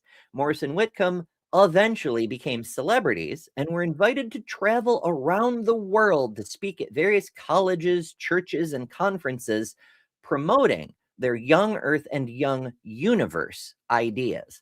Now, can you imagine writing a book with such low sales figures and still being invited, paid indeed, to come speak at major gatherings like TPUSA events or other grinder festivals to talk about your pseudoscientific bullshit? It's almost like it was politically motivated or something. Soon after the publication of the book, the Creation Research Society was formed. They could not find a geologist to join their cause, but Clifford Burdick had some training in earth sciences and so joined the committee. Morris also helped, and they formed the Institute for Creation Research, ICR, which is still active today. And in part, they helped get Creative Ministries International and Answers in Genesis off the ground. By the 1990s, creation became synonymous with young Earth creationism. Now, we are not saying that there are no young Earth creationists before the Seventh-day Adventists. As we noted earlier, in centuries past, some believed the Earth was relatively young. But with the rise of fields like geology and paleontology, the majority of Christians that left writings behind abandoned young Earth ideas. Writers before the rise of modern science based their dating of the Earth on the most up-to-date research of the time. The Christian reaction to the rise of modern science at first was mostly welcoming. Behold, we're discovering all the cool ways in which God has gone about the creation of the Earth. And, even agnostic, deist-ish lights like Einstein kind of posed it that way. Hell, I myself in previous lives have posed it that way, that what if our researches into the science are just discovering the ways that God caused the universe to be? Like when we discover the gravitational constant, we're not making up something that contradicts God. We're seeing what God chose to do and figuring out more of how the universe works. Even if you believe in an Adam and Eve, you still have Adam and Eve talking face to face with the all-knowing creator of the universe, and they still have to figure out how plows work. Like, even in a literalist interpretation, humans have to figure out how reality works because God is not going to tell us, claims of divine revelation notwithstanding. So you absolutely can, and in fact have to, infer that in a theistic worldview, humans still have to figure everything out. So it's discovering things is just discovering how God did the thing. Oh, ay. Okay. I should have marked my place. All right. So It wasn't until the 20th century that many, driven by the fear that paleontology and evolution would do away with the Bible, that the modern creationist movement began. And again, what IP's not saying, but is definitely a giant elephant in the room, the racism. At first, the anti-evolutionists were mostly old Earth creationists, but over time, as evolution became more supported by evidence and the anti-evolutionist push seemed to be gaining little ground, my, IP's, suspicion is the reaction to evolution became more fanatic, and so Christians began looking for alternatives to the old Earth approaches that may have seemed like compromises to many.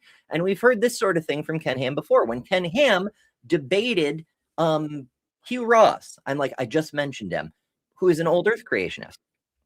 He's saying, it's like he's trying to sit on the fence. He's trying to embrace man's science and God's word. But as Ken Ham points out, you can't do that. If you believe God's word is literal, then you cannot believe reality is real, which is quite the self-own. But once again, I have to agree with Ken Ham. But the modern movement did not come from an official church interpretation of Genesis that was dogmatically accepted before Darwin and was simply eroding away in the light of modern science. It stems from the Seventh-day Adventist apologists who base their belief in a young Earth on the visions of Ellen G. White. Long before Darwin, Christians were interpreting Genesis in a plethora of different ways. The age of the Earth was not a huge issue until very recently. So despite the claim from organizations like AIG, they are not defending something that was pivotal to Christianity and undisputed before Darwin. Christianity has always been compatible with multiple interpretations of Genesis, as evidenced by the fact there's 43,000 denominations. Now, granted, they're not all about the interpretation of Genesis, but there's a lot of interpretations, is the point. The modern dogmatic adherence to young Earth creationism really traced back to the visions of an alleged prophetess. Now, that's where IP finishes it, as far as where the origins, and that's true to an extent. But it's not just the visions. It's not just the prophetess. That's the thing that got pointed at. But the racism is the real driver, and it was going to find something to express itself.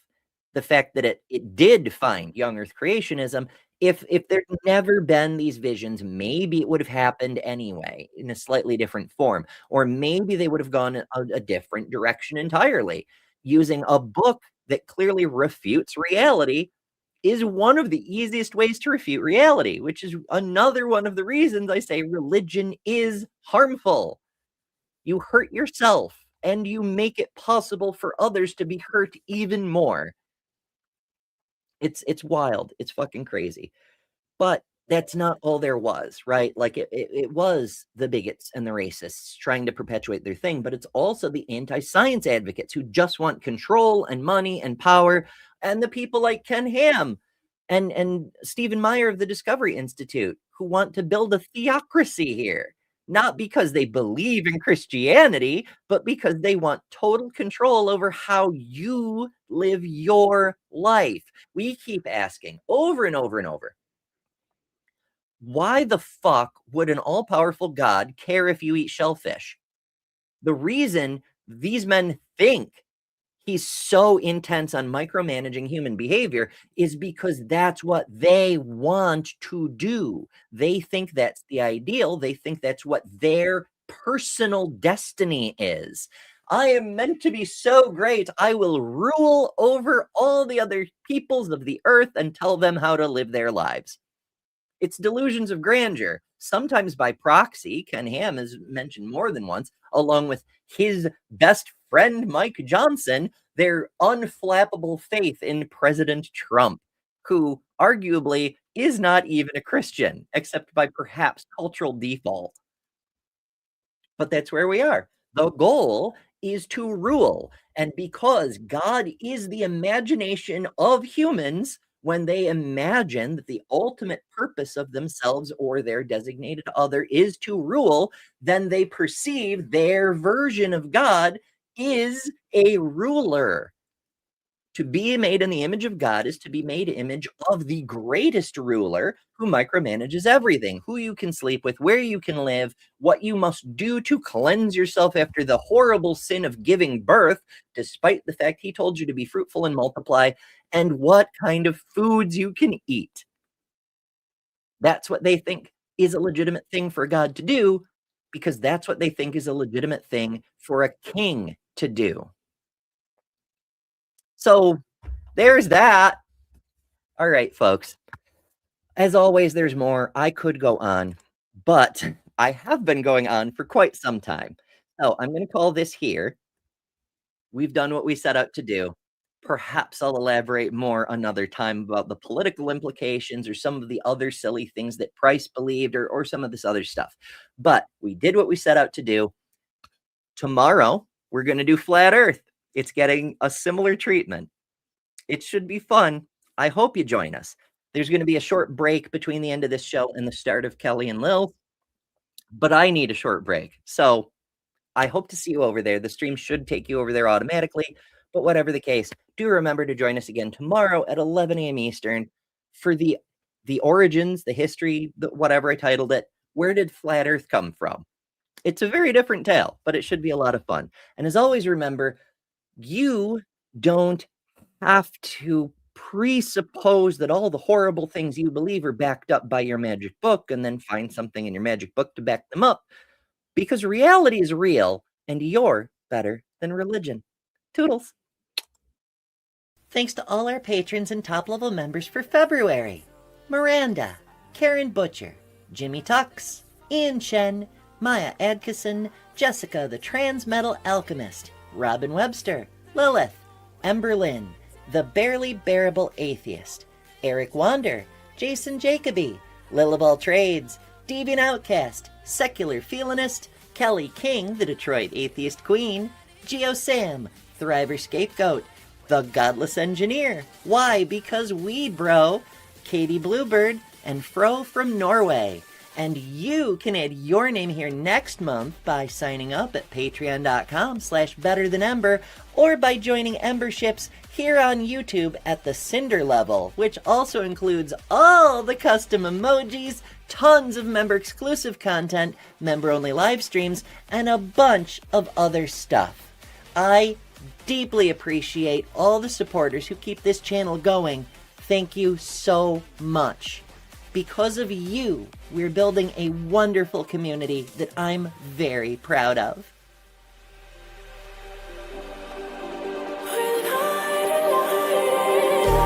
Just like a spark that's breaking out, can't make a stop, can't turn back now. We know that there's no room for doubt.